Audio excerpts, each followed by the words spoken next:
Tuesday it's Tuesday the 9th of March, and welcome back to Seasiders Podcast Match Reaction Show. In today's show, we're going to be discussing what we've just watched, which was MK Dons 0, Blackpool 1. And I'm John Aspinall, and this is the Seasiders Podcast Match Reaction Show. MK Bongs. Ollie's already changed the world. A small town from the north of England with a great tradition.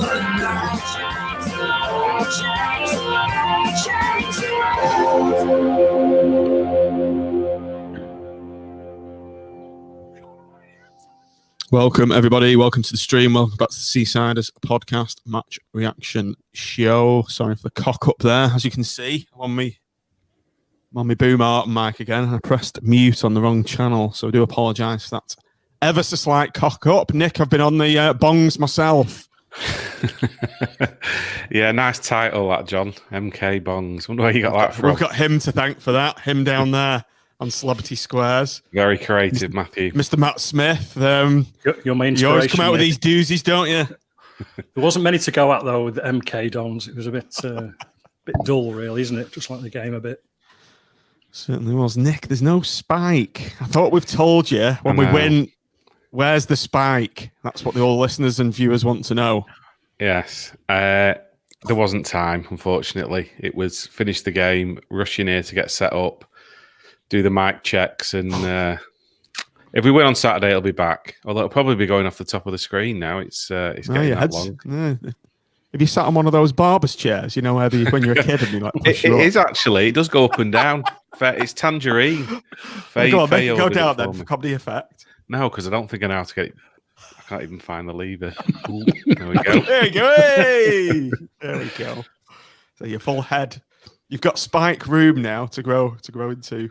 Yes. And sat above Nick in the crypt is Mr. Tim Fielding. Tim, you've got the most spiky hair out of all of us this evening. So I know. I've got my theories to why Nick's not spiked his hair. I think he thought we're going to concede another 90th minute equaliser. To be fair, whose hearts was in the stomach, their mouths were in the stomachs when all those balls were coming in towards the end? Especially when he said it was onside when, was it Jerome got put through? There was like three of these diagonals over the top, wasn't there, in the final 10 minutes? I was like, oh, God, here we go. But we hung on till the end. Right, welcome everybody in the stream. Is the coach here? Yes, he is.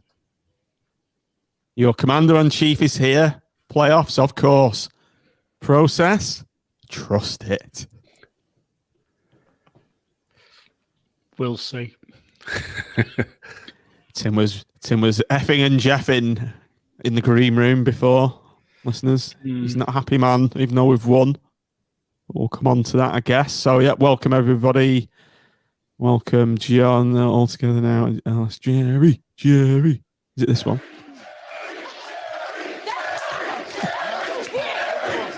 Exactly. I was saving that, but I'm going to be using that later on. Right, Tim, let's start with you, as we tend to do this on the team lineup. I shall read out as ever. Maxwell, Turton, Ballard, Husband, Garber, Stewart, Virtue, Ward, Embleton, Kai, Yates. So a couple of curveballs in there, the main one being Elliot Embleton, I think. Yeah, I mean, I suppose my immediate thought seeing that was we're leaving Jerry isolated up front, or it gave the impression that would be happening, and I think as we saw, it did. Again, I'm wondering. I don't know whether the coach is going to have to enlighten us, but I don't know whether he's rotating amongst these games that he thinks are the easier ones, because actually, if you look at our fixtures coming up, we've got a bit of a tough run, haven't we? Or we tend to do better against the better teams, though, Tim. I know. So I wouldn't say it's a tough run. We seem to struggle against the lesser sides. But mate, I just Peterborough got beat tonight. I'm left with the impression that we were 2 or 3 players shy of our best side again. Hang on, 2 or 3 players shite, or 2 or 3 players Shy of our best side. I think you could use both words interchangeably. I think that. Well, yeah, we might do later on. So that was my immediate thoughts. Where it's not, the bench looked good. If I'm being positive, the bench looked absolutely fantastic. So, but yeah, I was just, I looked at it and it didn't inspire me. And obviously, as you know, we all know we got the result, but it didn't to me look like a team that we were sending out to win the game, really. But we did too. We won. Cheer up, you miserable bugger. I know. Right, let's move on. Mute. Where's his mute? Right, Nick, come on. Your turn. What do you think of the lineup? There was a couple of surprises in there, but I think obviously CJ going back to the bench, I wasn't massively surprised about because he's not one back, is he, from a long layoff. Thornley looked a little bit shaky at times last couple of games, so I can understand Husband going in there. Husband was great today, just as he he was. aside. We'll come on to man of the match. And I saw the pitch and thought it's not going to be a classic. It's going to be a scrappy 1-0 either way, and thankfully it went our way. But yeah, there's the rotation thing, isn't there? Like we always say, because it's Saturday, Tuesday now to the end of the season. But on the lineup, I thought, yeah, we're probably not going to be attacking him too much, and that turned out to be the case. Mark, your turn. Made your head big. There you go. What did you think of the lineup? Yeah, I wasn't too sort of, I don't know, concerned about it really. I would have liked to have seen possibly Jordan Gabriel come back in. But I think what tonight, and obviously it's possibly a little bit hindsight, but when you look at how they actually, and you remember how they actually played against us in the first game, they're a decent footballing side, but they don't do an awful lot with it. So I think looking at that starting 11, he was obviously thinking about sort of packing the midfield a bit. And that's probably why he went with particularly sort of Embleton in there to be a little bit more sort of defensive as far as a forward player goes. And yeah, Husband coming in, they don't have a big number 9 as such, like Wimbledon did the other week. So it was good to sort of see him come in to accommodate Garbett, I guess, really as well on the left hand side. So all in all, it was like Tim said, it was a very strong bench by comparison. But initially, it was like one of those where you thought, are we just going to go for a bit of a gritty sort of 70 minutes and then get them on the break, or just try and be sort of very conservative away from home, and it sort of ended up being the latter. Yeah. Really. Well, we've never actually beaten MK in that stadium. I don't think ever in our history. Obviously, there's not a lot of history to go by between the two sides, so that's a good thing. Phil's joined us. Says perfect game plan and selection. The game panned out exactly as I thought.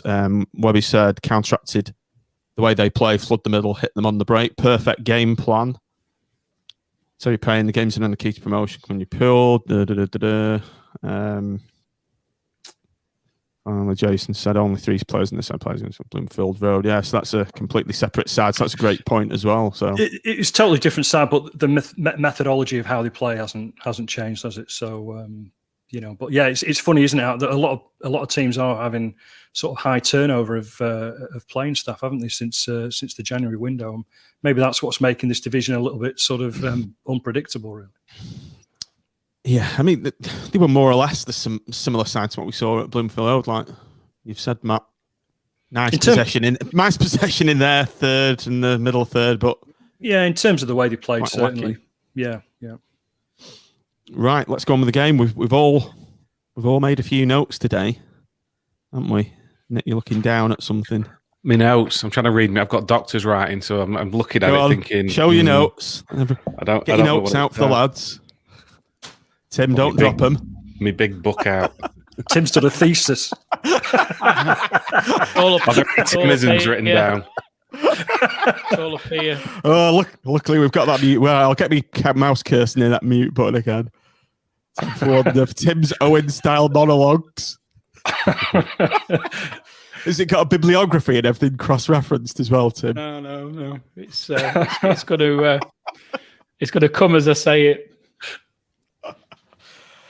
Right then, first chance of the minute of the game. Well, in fact, Nick, we've mentioned MK Bongs. I think we just had a pre-match spliff today. We didn't start that bad, so we just had a few tokes this time. Just started off semi-slowly, a bit chilled out, and didn't really start on the front foot. And they had a great chance on 7 minutes. Cameron Jerome, was it Jerome blazed it over? He had one shot and the other. I think his shot was blocked, wasn't it? Yeah, it was a great block from Husband. Went over to the side of the of our box, came back in, and then the lads skied it over, thankfully. And it was a bit similar to what we saw against the real Wimbledon and then Crewe before that, where we took 25 minutes, if not a bit longer, to start feeling our way into the game. Just seems to be a feature at the moment, doesn't it? We don't get going for a while, and then when we eventually do decide to press them, we have a little bit of the ball and get our goal. But yeah, it was like you say, pre-match spliff, I think, tonight. Tim, I can see you chomping at the bit there. So how do you think we started this game, even though jack shit really happened in a positive sense for us in the first half? We were very lucky, weren't we, not to go 1-0 down in that move that you spoke about. Great block from Husband, but the follow-up that came in afterwards really, quite a lot of strikers would put that away, wouldn't they? And it ended up went over the bar, didn't it? So I think we rode our luck a bit on that one, to be honest. And so we were quite fortunate not to take, find ourselves 1-0 down that early on in the game. I think obviously my frustration's more isn't necessarily relating to the beginning, but it's just the way we played the whole game, and I think as we go on, we're not dealing with a great side here, and there's been a pattern in these recent games since Charlton where we've just surrendered possession. So talk about packing the midfield, we packed the midfield but never touched the ball. So we almost seem to be playing 8 at the back and 2 up front, if 2, if not 1 up front, and just getting the ball and hoofing it, which we're better than that. It was a player called Laird who blazed over, apparently. Anyone who watches Peter Kay? That's all I could think of. Keith Laird. Keith Laird blazes over. I'm just trying to think of some dog or fire-related gags there. Blazes over. I thought that was it. Blazes over. Yeah, it was a rough shot from Laird. Perhaps. Yeah, that doesn't really work. But yeah, Keith Laird's blazed over, Matt. So how would you think we started this game, and were you happy with the way we've set up and started out? To be honest, no. In the first 10 minutes, I always think that if you're the home team, the last thing you want is an away team to start off really sort of busily and on the attacking sort of front foot, really. And we just didn't. And even if we'd have done that for the first 5 or 10 minutes, given them something to think about, and then sort of gone into our shell a wee bit, then that'd be fine. But I just thought we were just a little bit too sort of, I don't know, negative off the pace, whatever, for the first 10 or 15 minutes. And then just allowed them on a pretty dodgy pitch, it has to be said, to pass the ball pretty much at will, albeit without much, apart from that first chance in the seventh minute, without much sort of penetration, really. So when you mentioned the pitch there, because Christopher Lang's just said, luckily the early chance for MK bobbled up a bit thanks to the pitch. I've noticed that. So thanks for pointing that out, Chris. Phil seems to be in a good mood tonight, gentlemen. Not touching the ball is fine as long as we keep our shape and stop them playing perfect anti-football. And Nick, sometimes I guess you've got to win ugly to get up the league. Yeah, and as I said just before we came on air, I suppose where we are at this stage of the season, and particularly with the last couple of games where we've drawn, it's probably more about just getting the 3 points than playing great football at this stage of the season. And it's not somewhere we do well at traditionally. So with you take everything into account, the state of the pitch, I'll take a scrappy 1-0 any day of the week at the moment, because it just keeps the playoff dream alive, doesn't it? We're 4 points. We'll come to the table slightly later, but I think we're only 4 points off the sixth place team now with a couple of games in hand. As Nick's just said, just keep the points ticking over, Tim, and we've got Gary Medine to come back, and hopefully Gary Medine will add an extra dimension to our play when we do get him back. So that might cheer you up. Well, yeah, I mean, I think to be fair, whether Sims is really up for starting every game, probably not. And I can understand the need to take him out every now and again, and in order to keep him fresh. And this is the problem, isn't it? That we've effectively only got 3 to choose from up top, and unless we adopt Phil's Kai experiment, which I don't personally think would work, but without Medine, Yates hasn't got his yin to his yang, has he? And whilst I think he did fantastic battling away up there today, it's difficult, isn't it, when you're effectively on your own? And for most of the game he was, and we need to, if we're going to do anything this season, we've got to get Medine fit and get him playing.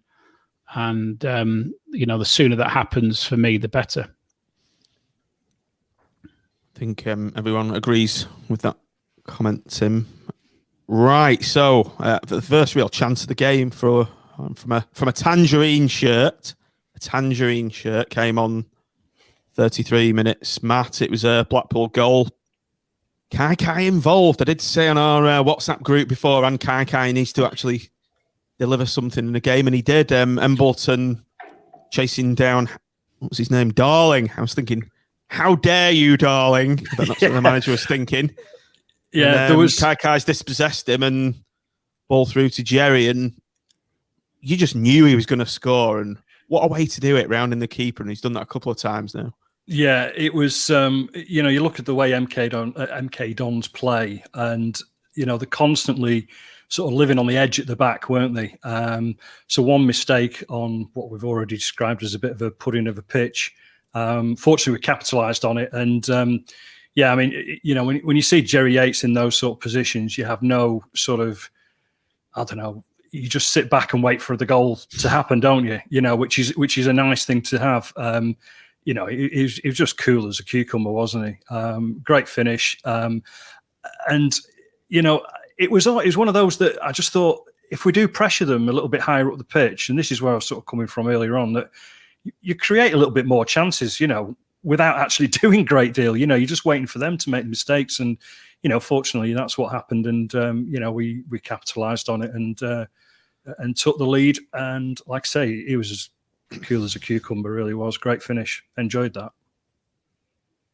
Nick, Kai's general performance today, obviously he's contributed to the goal, and your thoughts on the goal as well. It's good to have a player, as Matt said, that you just know they're going to stick a chance away when it comes the way. When was the last time we had a player like that? Oh, exactly, yeah. He's always anticipating something happening, isn't he, from the first minute to the last. And give Kai credit, because, I mean, Embleton had done well before. He'd nearly nicked the ball off him, hadn't he? And then Kai just nipped in and flicked it through to Jerry Yates. And like Matt said, you just almost waiting for the ball to hit the back of the net. You're not too concerned because he's so good in that position. And like Matt said, it just shows when you do press them, and on the occasions that we did, it forced mistakes, and it created a lot of our better chances that, all right, were few and far between, but it made me wish we should have done it a little bit more, because when we did, they just didn't look comfortable at all. Like I say, they're playing out from the back, and if we pushed onto them,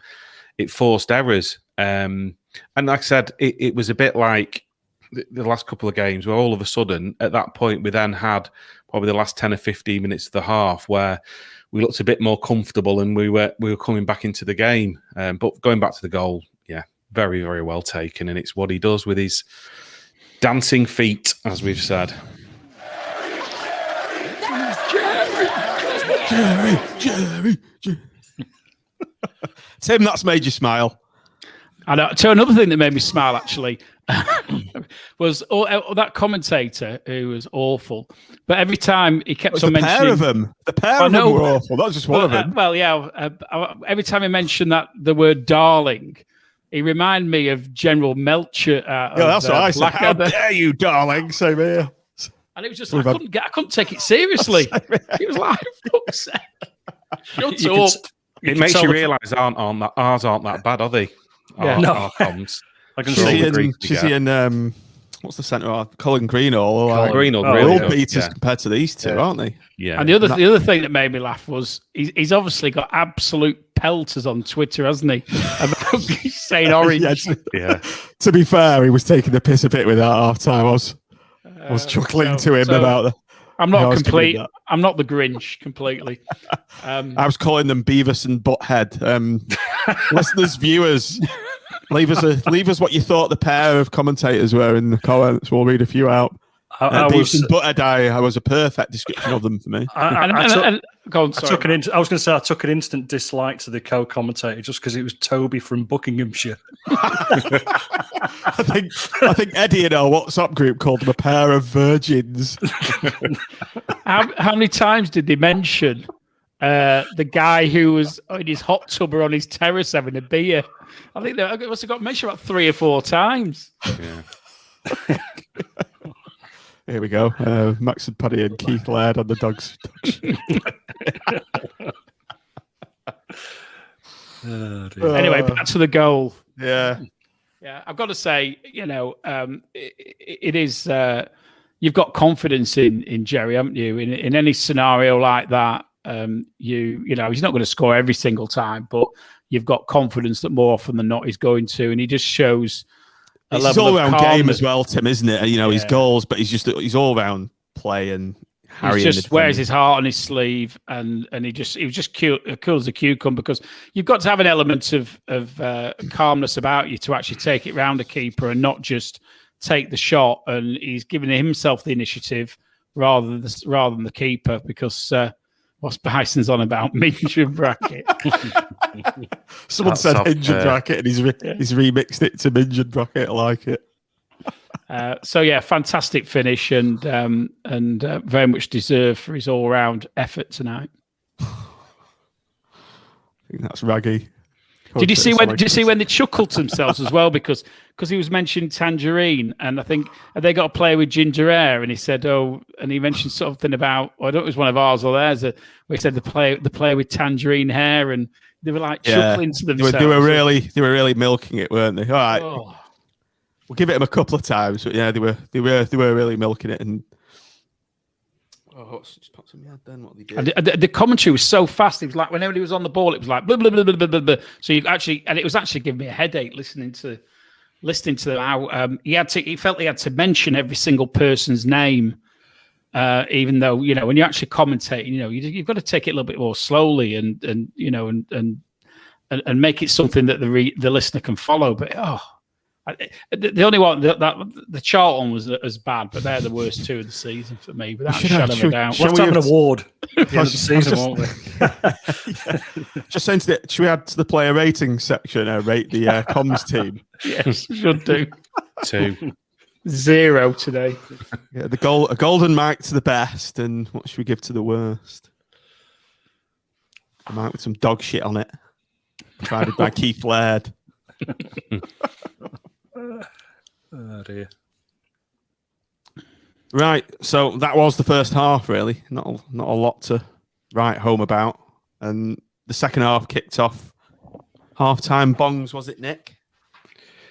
I'm just looking at my notes. There wasn't a lot happened for about the first 10 minutes, was there? And then I thought there was a reasonable shout for a penalty for us. I'd have liked to have seen that again, actually. Yes, and there wasn't a lot made of it, really. And you didn't, like you say, you don't really get replays, do you? And the ref was giving Yates nothing all night, was he? He just kept waving at him to get up. It's like he's made his mind up from the start that he wasn't going to give him anything. It was it Grant Ward who played the ball in on the right? I think it was a decent ball in, and looked like he'd got hauled down to me. But ref was having none of it, unfortunately. But yeah, there wasn't a lot happening for the first 10 minutes before that. I didn't think it was a bit scrappy, wasn't it? He didn't give Yates anything all game, to be fair. There's that first half where he pulled him up when the ball came. I think it was in the first half when the ball came in from the right, and he'd blown against Yates. It wasn't offsides. It must have been for a supposed foul. And Yates was going mental at him, wasn't he? Saying, what the hell have I done? And was remonstrating with him for at least 20, 30 seconds. after the incident. So he clearly felt aggrieved.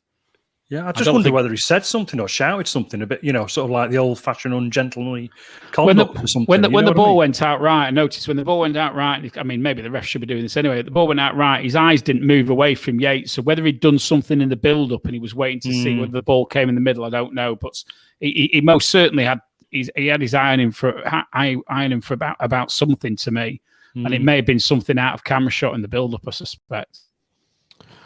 A telling sign was there that the first one of Beavis and Butthead, it's probably Beavis. He said he did the skin air through the teeth, and he was pretty convinced. He said, "Oh God, that was a bit dodgy. It was a pen." But then the other one came on. No. He was kind of batting it back. So it's just the eye follow coverage is that shit that you don't get to see these kind of replays. And it's a bit annoying, isn't it? Yeah, it's frustrating, isn't it? I should. You can actually do it if you were watching your computer, but I didn't today. So, what else really happened in the second half? I'm looking at my notes on my next. I can tell you what happened all game if you want. That we win the ball on our last third and we hoof it 60 yards as far as we can, and then we get them at the ball again, and then they work the way to the edge of our box, and we win the ball back and we hoof it up again. And that sort of happened a few times over the course of the game, I think. Win ugly, Tim. We're winning ugly. We did win ugly. Don't knock it. I think a lot of our... Sorry, Nick, go on. I thought when Will Grigg came on, it made a bit of a difference for them. So all of a sudden there was... Because I was, we weren't looking great going forward at all, but I thought we had a reasonably decent shape and we're looking okay defensively. And then all of a sudden there was just a couple of balls through. It was like an action replay, one after the other, wasn't it? A couple of simple balls straight through the middle and split the defence. And I think the first one, it was a decent save from Maxwell actually to put it onto the bar, wasn't it? And then a couple of minutes later through again, but that got given offside.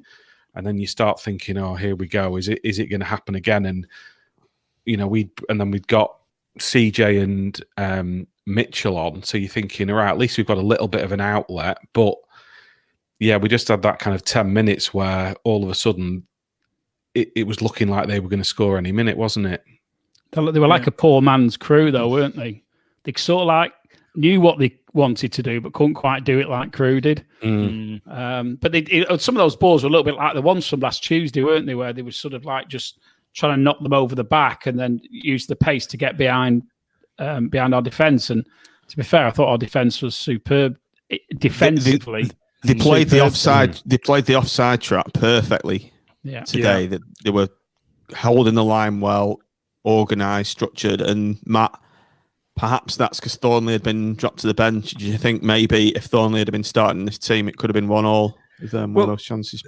Potentially, and I've been quite harsh on him on the last couple of pods, but I think you can look back at the last couple of games in particular, and he's sort of like been slow coming out of the penalty area, and that's led to one, maybe two of the goals, perhaps. But like I say, that's me being probably ultra harsh on him. But ultimately, it's a decision that Critch is. He looks back at this sort of stuff, and he's obviously thought that Husband's maybe just a better option currently, or at least for tonight anyway. And as a back four, as a unit, they were very solid. I've got to say, the only concern was, as Nick mentioned earlier, that it's just sort of all of a sudden, I don't know whether it's just since Big Marv's been sort of missing, but the long ball seems to be the hardest ball for us to defend at the moment, doesn't it? I mean, Ballard's he's not slow, but we do seem to sort of get caught on our heels a little bit when it's just basically going from back to front very quickly. So that's something they need to very quickly sort of work on, especially when Big Marv isn't coming back for the foreseeable, and maybe Grettison's going to come back in, but he's not going to. I would imagine it's going to, he's going to have to ease into it as well. So, but I quite like the, as far as an away back four goes, I think that was quite a good back four. I think if we're at home and we want to be a little bit more adventurous, then I think you've got to look at Gabriel coming in for Turton, perhaps. But I thought all four of them played well tonight at the back. My overall sort of concern, just going back to sort of like the lack of sort of forward possession, really was that Stewart's obviously been coming to the side, and he tries to get the ball off the back four all the time. But every time he does, it's dead easy to defend. He's always got his back to where we're attacking. So, once he's closed down, he only goes one way, which is pretty much backwards. And we don't have another option. And that's where, another midfielder needs to sort of step up a little bit, whether it be, Virtual Ward or somebody else like that needs to sort of take responsibility also and start getting moves forward. And I think that's where we're just sort of stuttering a wee bit, really. So there's still, unfortunately, 2/3 of the way through the season, still plenty to work on, isn't there? Tim, talk us through the chance when Jerome's hit the bar, and it was a period in the game when MK Dons had stepped up a gear, and it really looked like they were going to score in that 5-minute period. We've got lucky really with it when he's hit the bar, and that goes in. Well, I don't think they got lucky, because I think Maxwell saved it, and the way I saw it, I think he got a touch on it. Yeah. So the ball comes through. I'd love to see it again. I think it showed it once, didn't it? And it seemed to support my initial thoughts were that Maxwell had actually pushed it onto the bar. No, and if he did, it was a superb save. And I think we can thank our lucky stars that didn't go in, because I know a lot of people are quite positive about tonight, and I'm not positive, because on another day we could easily have not only just drawn that but lost that tonight. And I think Husband saved us in the first half, and I genuinely think Maxwell, and in the second I think Maxwell did as well. So every credit to those guys for securing the result for us. And I said that hopefully we'll see it again tomorrow, and hopefully I'll be proved right that he saved it, because if so, it's fantastic. I thought he did. Yeah. Viewers, listeners, did you think Maxwell saved it? Hot topic. Let us know in the comments. Nick, as we've talked about James Husband in the first half, 3 minutes after Jerome's hit the post, they've gone down, I think it was from their left-hand side, our right. He's got inside, put a ball into who was it? Their left winger. He's quite tricky. He's pulled a cross back, and a great block again from Husband. And if he's not getting the block in, it's more or less in the back of the net. So it was an absolutely fantastic performance from Husband, and he's redeemed himself from a lot of his earlier errors of the season for me, because he's a great option. I think he's actually better as a left-sided centre half, to be honest. I think he is. Yeah, I think he looks better there, and you don't feel like it's someone, a square peg in a round hole, as we've said a lot this season. He's done great for me when he's played there. And tonight, like I say, first half it was a great block, and equally as good in the second half. He was it was a scrappy game, but I think he was probably one of our standout players tonight, definitely. And I've almost, I did do a Smith. I don't know if anyone could tell me about this chance. CJ, when he was through on goal, I went for a piss. I was bursting because I had a large cup of tea, and I almost did a Smith. So I came back in the room and I just saw a replay of CJ one-on-one and missing. Yeah, he intercepted there. It wasn't massively, albeit on one player, it wasn't massively dissimilar than what happened the first time with Jerry Yates, in that he intercepted a pass, showed a little bit of pace, not perhaps quite the lightning pace we've seen, showed a bit of pace to get himself to the side of the defender, but I don't know, his body language didn't look right to me in the way he approached it. He didn't look confident. Yeah. He was on his left foot, wasn't he? I think if it had been on his right, he might have fancied it. Yeah, fair point, that, Matt, to be fair. But when you compared him and the way Jerry approached it, Jerry, you had confidence he was going to score, and I didn't really have confidence that CJ was going to in that scenario. And he's a little bit out of sorts at the moment, isn't he? But he's been out a long time. You don't come back and necessarily fire on all cylinders straight away. So I think it was I didn't say it beforehand, but I think it was the right thing to drop him to the bench. And I think he just needs a few of these 20 minutes, 30 minutes to try and get him back up to the level he was at, hopefully, so that he's firing as we want him to do come playoff time, if we can get ourselves in there. Phil's just said in the chat that CJ is left-footed. Well, he's not a striker, is he? Let's put it that way. Left foot, right foot. He's not Jerry Yates, is he? So maybe, he's feeling his way back into the team, isn't he? After a bit out, so he probably just doesn't have that, striker's instinct, does he? Really? At the end of the day, I think at the start of the season, I think he bagged a couple with his left hand, possibly his right as well. I remember him cutting in from the right hand side and doing it, so he obviously has. But yeah, just talking about CJ and Mitchell, I actually thought those were the right subs tonight, which I think Mitchell was good, unusual for us. I think they were about right. I think we could see that Embleton, I think it was just prior to the subs, was trying to sort of break through, and the balls that we did play long, just times the runs weren't great, or the final ball wasn't great. So I could see why we put Mitchell and Hamilton on there. But they did okay, but they were pretty much starved, weren't they? Unfortunately, just waiting for mistakes again. Which nicely segues, Matt, onto this comment from Josh Merlin. Can't remember us having a shot on target that didn't directly come from their errors. Tim, come to you on that. Yeah, and I think I think it's a reflection of the extent of the possession we had in both halves. We had 35% possession at the end of the first half, and I didn't see the stats at the end because we came away to set up here. But at one point, probably 15 minutes from the end, we were down to about 29% possession, which, I mean, that's not good. I mean, I know you can sometimes say you'll win with 40%, or even a bit less, but that really sort of backs up the point that despite having 5 in midfield for most of the game, we never seem to be able to keep hold of it in any shape or form.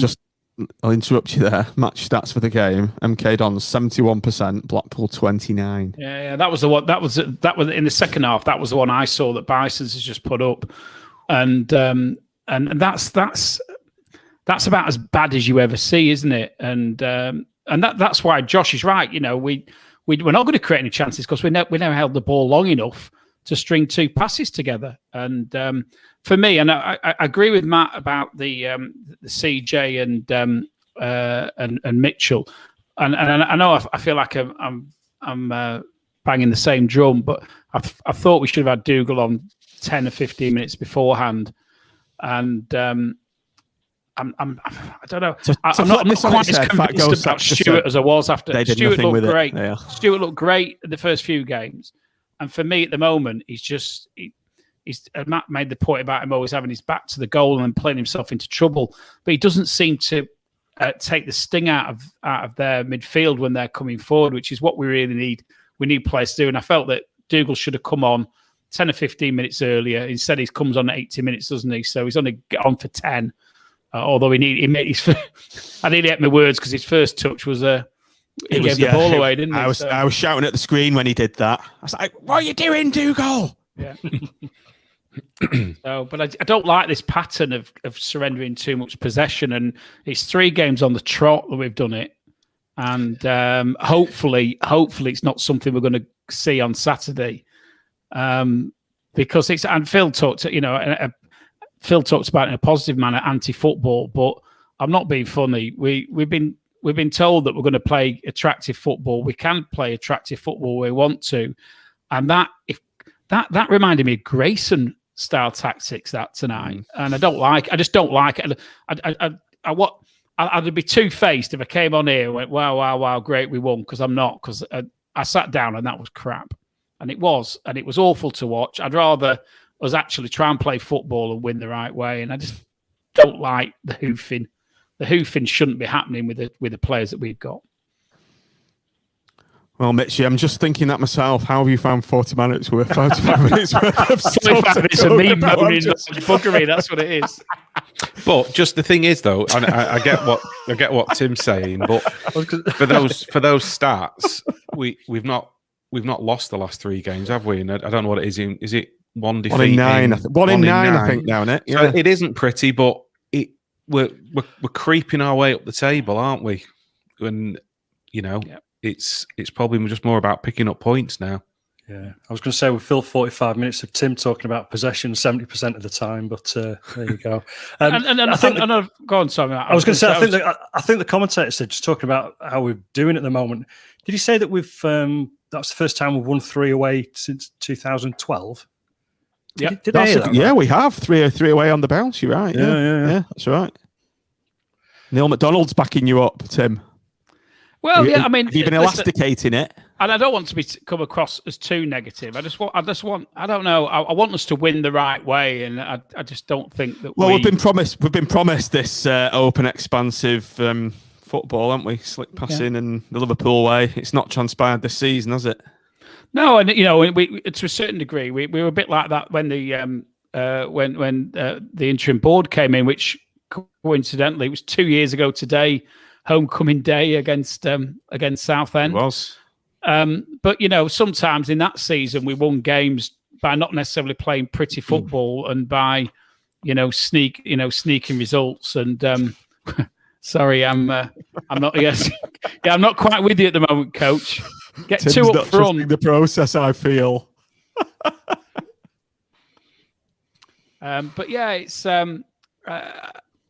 Bison's is That's why I probably a little bit wear my heart on my sleeve about it. And but the positive is that we're not conceding goals. The defence generally is playing pretty well, and hopefully we can go on a good run, playing good football, and get ourselves up.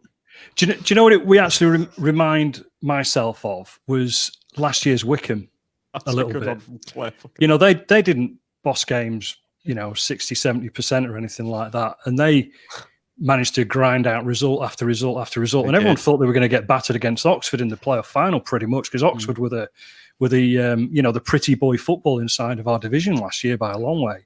And they were they've done all right, haven't they? Yeah. So maybe that's what we're modelling ourselves on. Wycombe Wanderers rather than Liverpool or whoever. Let's be honest, right, they're probably doing better than Liverpool at the moment. Despite the several dangerous balls over the top, we've survived and we've won the game. We've seen it out. So where do we go from here, gentlemen? Well, win on Saturday. That'd be a good start.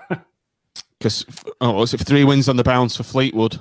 So they've hit form at just the right time. Yeah. How do we handle this game? Bearing in mind, we always seem to raise our game against them. Mm. We do. I think this is one where we've got to play the best player we've got in every position that we can, and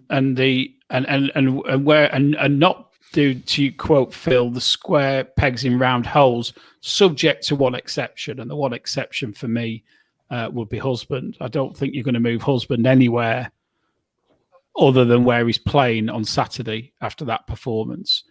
But let's get players, the right players on the pitch. For me, you've got to get Gabriel back in. You've got to get Dougal back in. I wouldn't start CJ yet.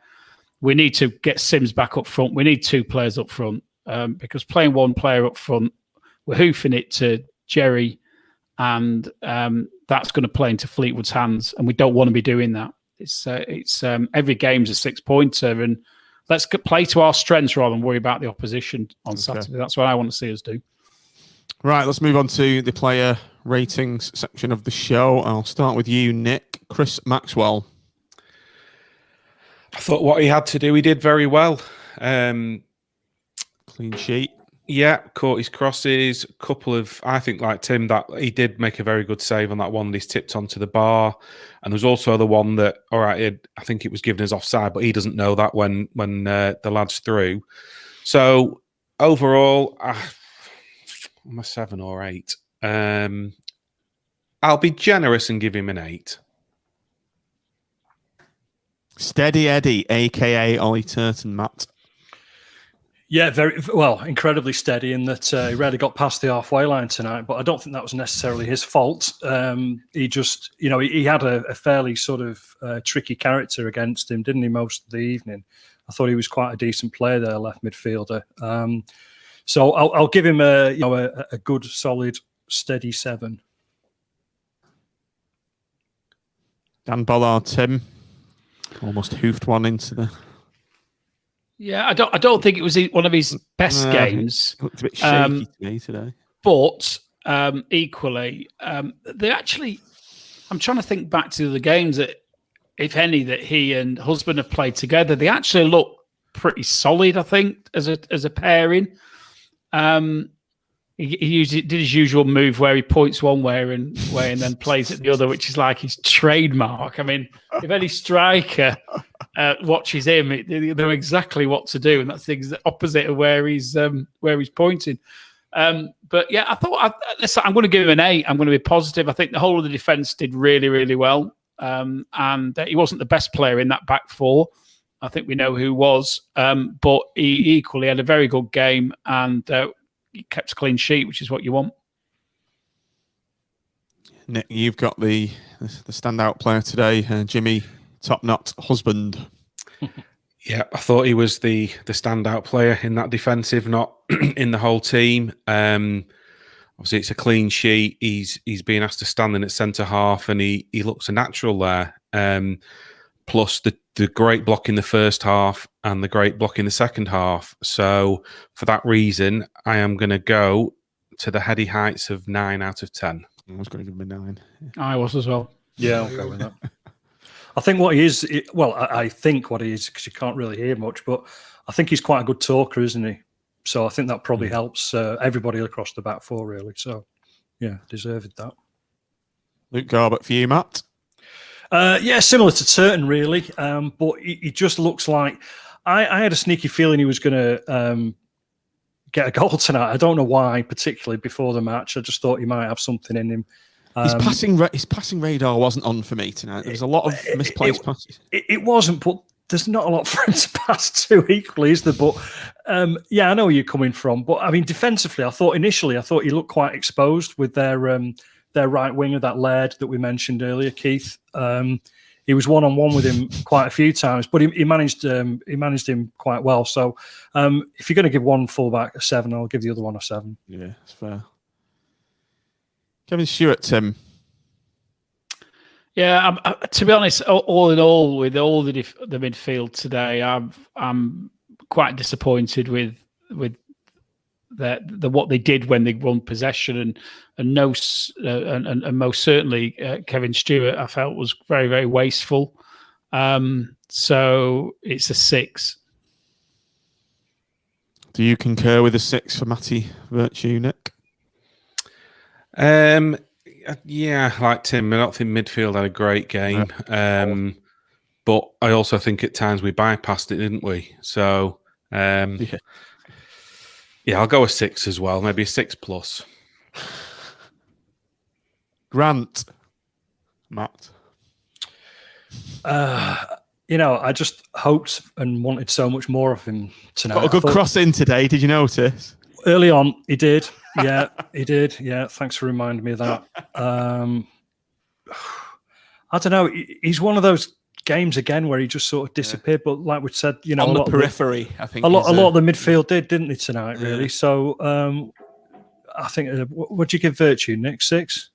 I think a 6+. I was going to go for 7, but I was 6+. Yeah, I think 6 is all round for midfield, really, for me. Yeah, so I'll go with 6. Richard Hensel's been very generous in the chat. It's all about opinions. Few 8s. Mind on the job, Tim. Elliot Embleton didn't realise he was playing for the first half an hour, but did a bit more after that. Actually, yeah, it was said in our room. I didn't realise he was playing. I think he probably had a better first part of the second half than he did the first. It was just average. I'm left feeling rather ambivalent in relation to his performance, to be honest. So it's a 6. A Timism. That's a Timism. Hey. That's a Timism. Here it is. We need a little sound effect to play it, don't we? Whenever I know you need to think. You need to think. Yeah. Of one, don't you? Like a fanfare. Tim was very nonplussed with Elliot Embleton's display. So now we shall move on to Suli Kai with Mr. Smith, N.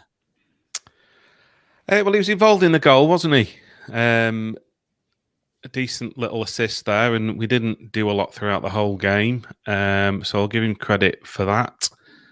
What apart from that? Yeah, apart from that, it's probably the right time to sub him.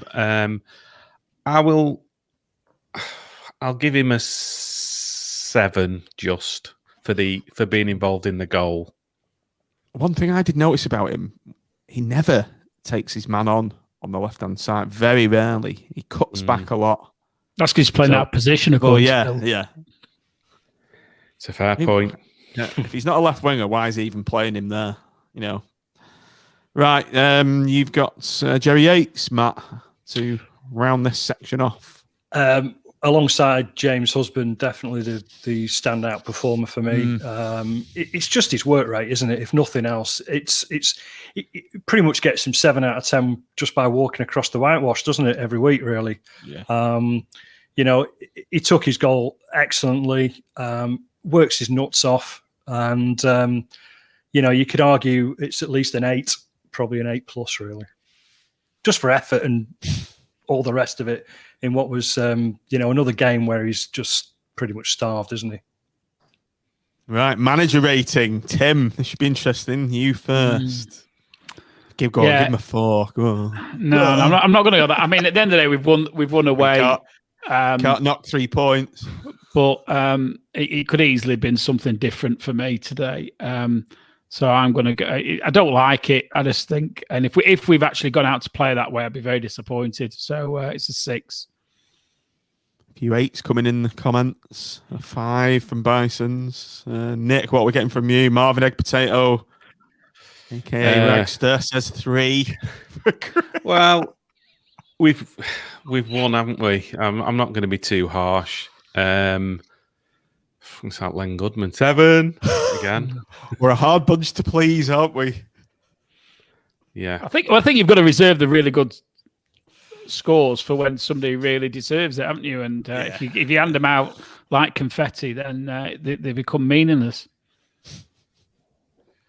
What did you say, Nick? Sorry, I missed that. I said just scrapes a 7. Smith M.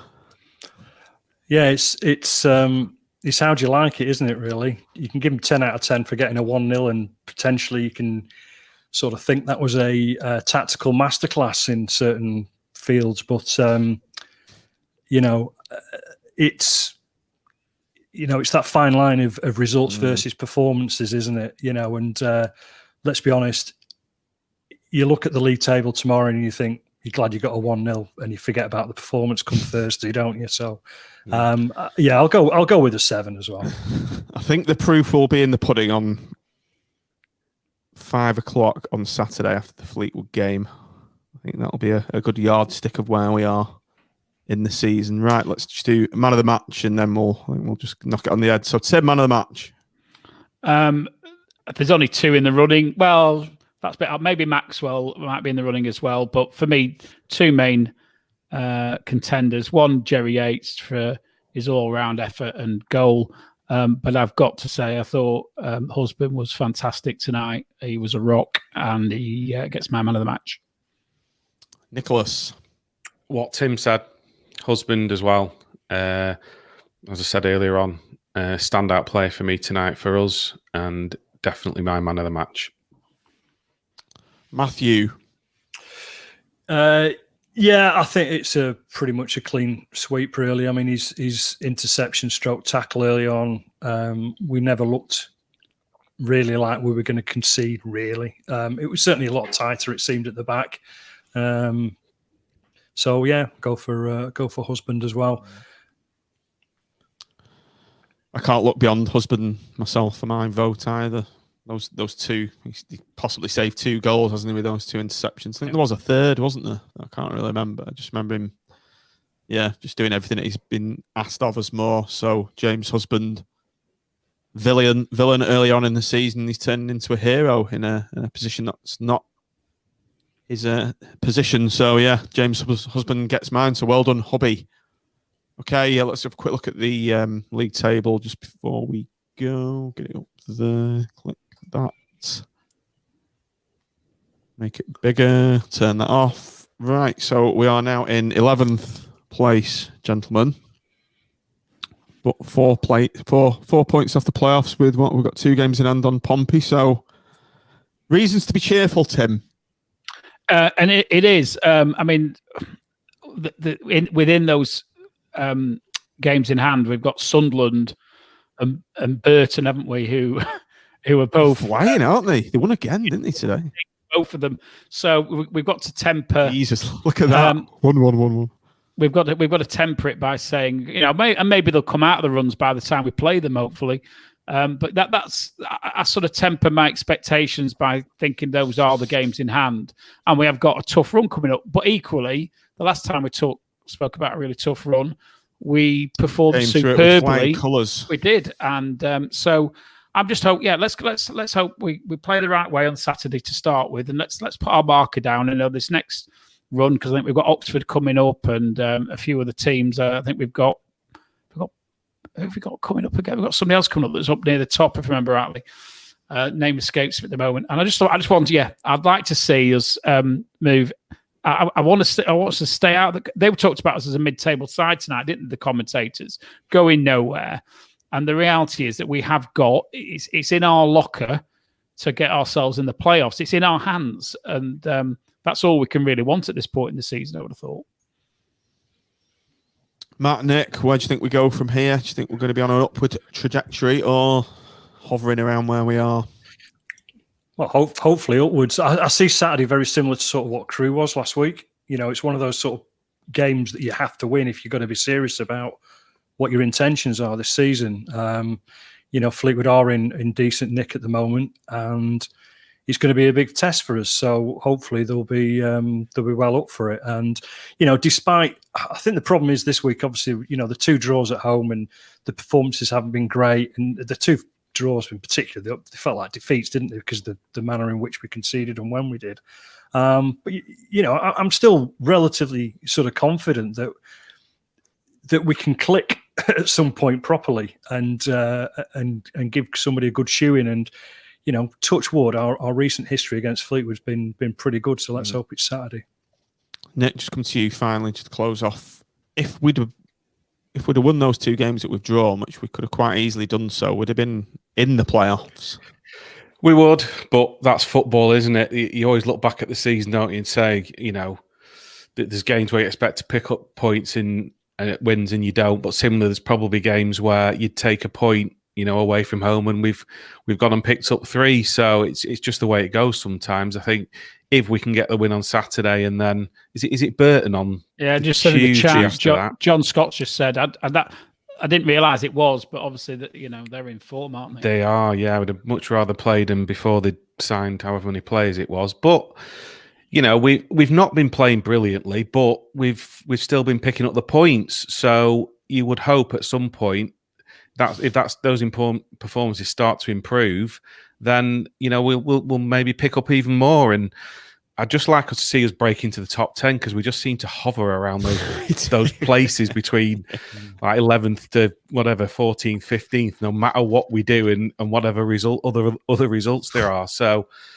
Yeah, hopefully we'll do that on Saturday. And, Gary Medine doesn't sound too far away. Gretterson sounds even closer. So CJ coming back to full fitness. Yeah, there's a lot to be positive about still for me. We keep saying this, don't we? But we are right. So thanks everybody for watching this evening. Anyway, we're gonna head off now. So, and we always do say this just before you go, please do like and subscribe to our channel if you haven't done so already. Helps us with the YouTube algorithm, apparently. And I think we're nearly on 700 subscribers now. So it'd be great if we get to 1,000 before the season's out. So if you've got any friends who are Blackpool fans and go on the computer and the internet and that, please do encourage them to sub to our channel. It'd be greatly appreciated. Okay, just before we go, everybody, we've just signed a new player interview. We've got Alan Wright coming in the very near future, former Pool left back and ex-England under-21 international. Did he ever make it for the full strength team? The full England team? Alan Wright? I thought he did. Did he? I'm not sure whether he was just under-21s. That's a question. Well, we'll have to check that before we interview him, won't we? I always do my research before Tim. Very thorough with these things, so don't worry about that. Don't worry about that. So, that's coming up.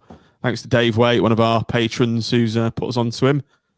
Dave Bamber as well. So, we are making inroads into a few players of a certain vintage, Tim. So good to see. To coin a phrase that someone comes out with all the time. Right. So, as I said, everybody, thanks very much for joining us in the comments. It makes the show a hell of a lot better. and we've entertained you. Hope we've entertained you tonight, even with that turgid performance on the pitch. But we have got 3 points, so that's all good. And all that remains to be said is thanks for watching, thanks for downloading, thanks for commenting, and up the pool. Up the pool. Up the pool.